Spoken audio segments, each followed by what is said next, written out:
as we turn our focus to Europe now in this coronavirus story. Talking about France for a moment, the entire population is under virtual house arrest right now. The President Emmanuel Macron addressing the nation yesterday, and this is what he said: we are at war, a public health war, certainly, but we are at war against an invisible and elusive enemy. He's locked down the country pretty much for at least 15 days, and the border with Spain a focal point because Spain's cases are skyrocketing. Now the fourth country, or the country with the fourth largest number of cases of coronavirus. There is a great deal of unease and uncertainty in Europe right now. EU officials, in fact, are set to make a significant decision about foreign travel. We are awaiting a vote on non-essential travel, taking it right off the table. Let's go to our Briar Stewart, who's in London for us this morning with the latest details about the EU decision. Good morning, Briar.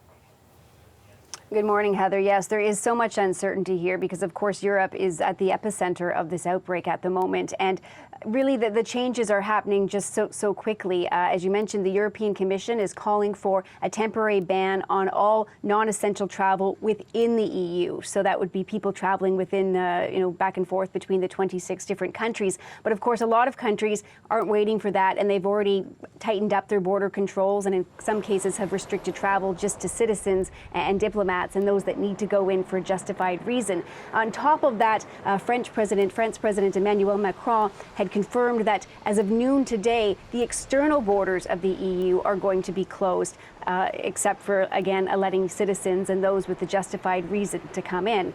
And really, this is happening as all countries are trying to roll out restrictive measures, urging people to stay home, and in some cases, forcing them to stay inside. And that's the case in France. At first, Macron had told the population to stay inside, but what had happened was people were not doing that. There were a lot of images and video of people outside on the river, enjoying a sunny day, people out at cafes, and even though they were ordered to be closed. So what's happening now is that Macron and the government of France, they have deployed 100,000 police officers throughout the country to enforce this lockdown. So that's the picture there. In Germany has started a massive operation to return thousands of German citizens who are stranded abroad because of the coronavirus back home. That's underway right now. And really, you have all of these different countries across Europe trying to figure out just how to slow down the spread of the virus. And as they do that, people are being really forced into their homes as all of these restrictive measures are rolled out. Briar, let's turn to the government right there where you are in the UK, the government of Boris Johnson. The Prime Minister has been criticized for reacting slowly to this public health threat, but now he is giving briefings and talking about a suppression strategy. What's happening where you are? And yes, and that suppression strategy is quite an abrupt change from what the government had originally signaled it was going to do. What's happening now is that the UK government has urged people to avoid pubs and theatres and restaurants. So even though there are some still open this morning, a lot of them have closed because people have been told to stay away. And really, the Prime Minister has said that what's happening now and what he's urging people to do is unlike anything we've seen in our lifetimes. Here's what Prime Minister Boris Johnson had to say.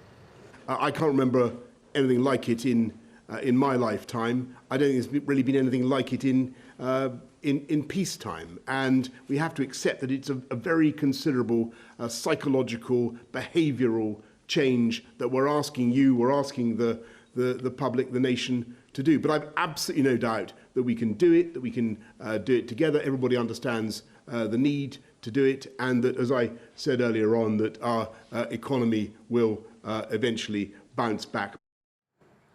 And in terms of asking people to avoid all-essential contact, this is far from a short-term fix or a solution, because what government officials say is that these measures could be in place until at least July, Heather.